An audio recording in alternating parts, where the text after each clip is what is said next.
ఈరోజు మా మిస్సెస్ కలాఖండ అంటే మనకి పాలు తర్వాత పంచదార అల్లి పొడి నిమ్మకాయ అంటే పాలని ఇరగపెట్టేసి చేసే ప్రాసెస్. సో అదైతే చేద్దాం. So every week non veg అయితే చేస్తాము. ఈసారి కొంచెం డిఫరెంట్గా ఉంటుంది కదా అనేసి ఇదైతే ట్రై చేయడం జరుగుతుంది. దీంట్లో కంటెంట్ ఏంటంటే తీసుకోవాలి, ఇంగ్రీడియంట్స్ ఏవైతే ఉన్నాయో అవన్నీ కూడా మా ఆవిడ చెప్తుంది. అయితే అవైతే ప్రాసెస్ అయితే ఏంటో చూద్దాము. హాయ్ చెప్పు నీ ఫ్రెండ్స్ అందరికి చెప్పు, హాయ్ చెప్పు. అయ్యో మరి ఎలాగా నీకు లైక్ చేస్తారు వాళ్ళందరూ? చెప్పు హాయ్ ఫ్రెండ్స్. అయితే నేను ఆ ప్రాసెస్ అంతా కూడా దగ్గర నుండి చూపిస్తాను, ఎలా చేయాలి ఏంటి అనేది నాకు చూపిస్తూ ఉంటుంది. సేమ్ యాజ్ యూజువల్ రెగ్యులర్గా ఎలా చెప్తూ ఉంటుందో నేను అలా చూపిస్తూ ఉంటాను. ఓకే, సో వీడియోలోకి వెళ్ళిపోదాం. ఓకే, మా ఆవిడ వంట మీకోసం మా ఇంట. అయితే ఫస్ట్ పాల ప్యాకెట్ అయితే 3 పాల ప్యాకెట్లు తీసుకొచ్చామండి. 3 పాల ప్యాకెట్లు కట్ చేసి ఈ బౌల్లో అయితే బౌల్లో వేస్తుంది. ఈ ప్రాసెస్ అంతా చూపిస్తాను, ఏంటంటే ప్రాసెస్ చేయాలి ఏంటనేది. ఈ బౌల్లో చూడొచ్చు మీరు, ఒక ప్యాకెట్ అయితే వేసింది. ఎన్ని ప్యాకెట్లు తెచ్చావు? 3ఏనా? లీటర్న్నర పాలు ఈ మొత్తం. మరి లీటర్న్నర పాలు ఏమాత్రం వస్తుందో, కలాఖండ ఎంత తయారైద్దో చూడాలి. ఖండాల్లో ఆసియాలో 7 ఖండాలు ఉన్నాయి. అందులో మా ఆవిడ ఒక ఖండం తయారు చేస్తుంది. దానికి పేరు కలాఖండ.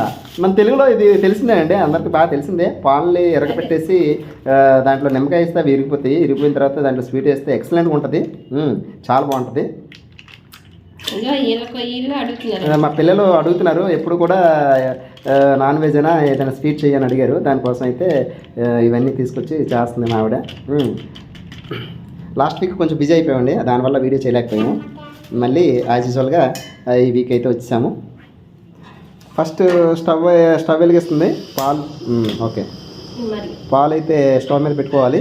ఇవి మరగటానికి టైం పడుతుంది, ఎగ్జాక్ట్గా పట్టవచ్చు. ఎందుకంటే 3 ప్యాకెట్లు కదా, 3 ప్యాకెట్లు కాబట్టి ఒక 20 మినిట్స్ అయితే టైం పడుతుంది. ఓకే, సో మీరు చూడొచ్చండి, పాలు అయితే హాఫ్ అన్ అవర్ అవుతుంది. హాఫ్ అన్ అవర్ నుంచి మరగబెట్టాము. దగ్గర చాలా వరకు పాలు అయితే మరిగిపోయినాయి. పాలు ఇప్పుడు ఎరగొట్టాలి. సో ఇక్కడ లెమన్ జ్యూస్ అయితే మీరు చూడొచ్చు, అది చూపించేది లెమన్ జ్యూస్. పాలు వేస్తున్నాము, పాలు వేస్తే పాలు అయితే తిరిగిపోతాయి. వెయ్యి చాలాపోతే సరిపోకపోతే ఇంకోటి వేయాలి. అయితే ఎలా తెలుస్తుంది సరిపోయింది లేదా? ఎంతసేపు పడుతుంది ఎరగడానికి?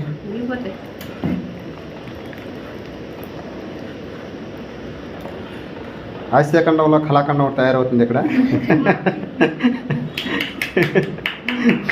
అమ్మా ఏం చేస్తున్నావు? మగీసమ్మా కళాఖండం ఎప్పుడు తయారవుతుంది చూస్తున్నావా? అయిద్ది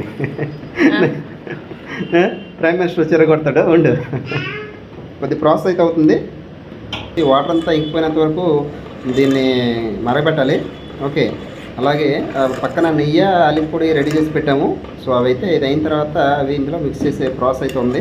మళ్ళీ ఆ ప్రాసెస్ అయినప్పుడు మళ్ళీ చూపిస్తాను మీకు. పంచదార అయితే 200 గ్రామ్స్ పంచదార అయితే వేసి కలుపుతున్నాం అండి. పంచదార కంప్లీట్గా వేసి కలపాలి. వేసి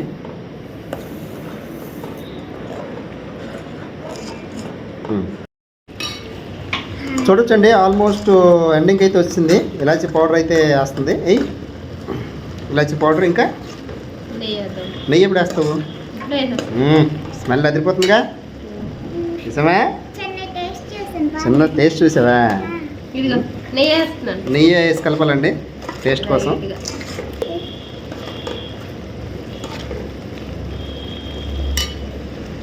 అంతేనా? ఇది అయిన తర్వాత ఇంక చూపించాలా?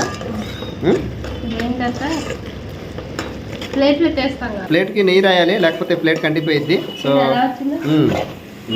బాగా వచ్చింది, కోడిగుడి పొరుట్లాగా ఉంది. రెడీ? కాకపోతే ఇది కోడిగుడి పొట్టు కాదురా, స్వీట్ పొరుట్ అనమాట. కళాఖండ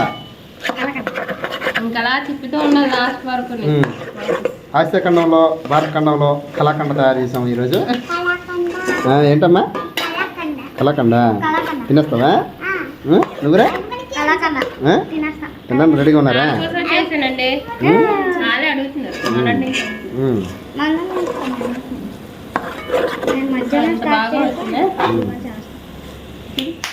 తీ 3 ప్యాకెట్లకి ఎంత వచ్చింది?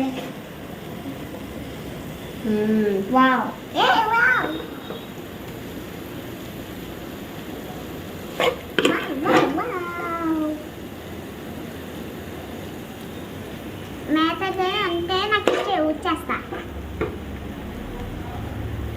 అవును జీడిపప్పు అయితే తెచ్చినట్టున్నావు.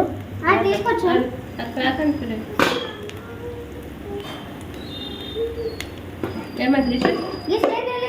అమ్మ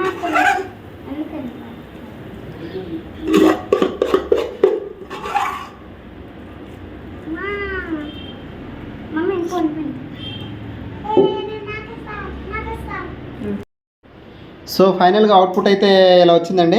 సో కలకండ మీరు చూడొచ్చు, ఎక్సలెంట్గా అయితే వచ్చింది. జీడిపప్పు పాలు మొత్తం మిక్స్ చేసిన మిశ్రమం ఇదంతాను. అయితే మనం స్వీట్ షాప్లో అయితే బాగా కాస్ట్లీగా ఉంటాయి ఇలాంటి ఐటమ్స్, అందుకే మనం ఇంట్లో చేసుకుంటే చాలా తక్కువ ప్రైస్లో మనలాంటి మిడిల్ క్లాస్కి అయితే చాలా తక్కువ ప్రైస్లో చేసుకోవచ్చు. అయితే దీనికి అప్రాక్సిమేట్గా కాస్ట్ కూడా అంత ఎక్కువ ఏమీ అవ్వలేదండి. మొత్తం ఓవరాల్ కలిపి 100 రూపీస్ నియర్ అబౌట్ ఖర్చు అయింది. సో ఇలాగ ఈ వీక్ చూసారు కాబట్టి నెక్స్ట్ వీక్ మీ ఇంట్లో తయారు చేసుకుంటారని, ఓకే, హ్యాపీగా తింటారనేసి మేము మనస్ఫూర్తిగా కోరుకుంటున్నాము. ఓకే, సో నెక్స్ట్ వీక్ మళ్ళీ నెక్స్ట్ వీడియోతో కొత్త వీడియోతో అయితే మేము ముందుకు వస్తాము. Until bye bye.